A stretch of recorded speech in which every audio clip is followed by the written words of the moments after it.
ఏ నీ కాడ పైసలు ఎడికిపోతాయన్నా ఇయ్యాల కాకుంటే రేపు ఇద్దూతి.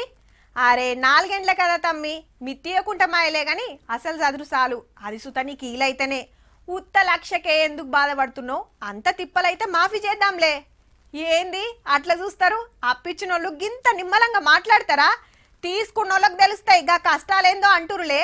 కానీ చల్ నా అప్పు నాకు గడతావా సస్తావా అని బిర్రుగా గూకున్నారనుకో, గుంజుకవై జైల్లో గూకుండా పెడతారు మళ్ళా. హౌ ఇచ్చినప్పు వసూలు చేస్తానికి దమ్కిలు ఇచ్చిన, కుదువ పెట్టిన ఆస్తులు అర్రాసు పెట్టిన అప్పిచ్చినోళ్లకు 5 ఏళ్ళు జైలు శిక్ష, 5 లక్షల దండగా. ఓ కొడుకో అని గుండెలు గుద్దుకునేరు. మనకడగా తీయుర్రి, తమిళనాడు సర్కార్ తెచ్చిన కొత్త రూలు.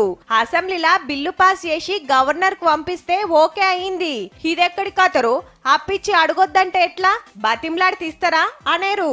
లోన్ యాప్లను కంట్రోల్ చేస్తానికి గీకమతి వేసిందట గవర్నమెంట్. ఏడ అప్పు పుట్టక అర్జెంట్ గా పైసలు కావాలంటే చాలా మంది యాప్లలో లోన్ తీసుకుంటాన్రు. కాగితాలు కత్పలు చక్కగా లేకున్నా సరే ఎక్కువ మిత్తికిచ్చి వసూలు చేసుకుంటప్పుడు జబర్దస్తి చూపిస్తారాయే. కిస్తికి ఒక్క దినం ఆలస్యమైన ఫైన్ల మీద ఫైన్లు.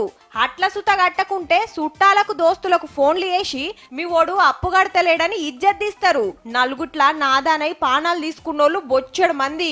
ఇక ఫైనాన్స్ ఇచ్చేటోళ్ళు అయితే ఇంటి మీదకే ఏజెంట్లను దోలవట్టిరి.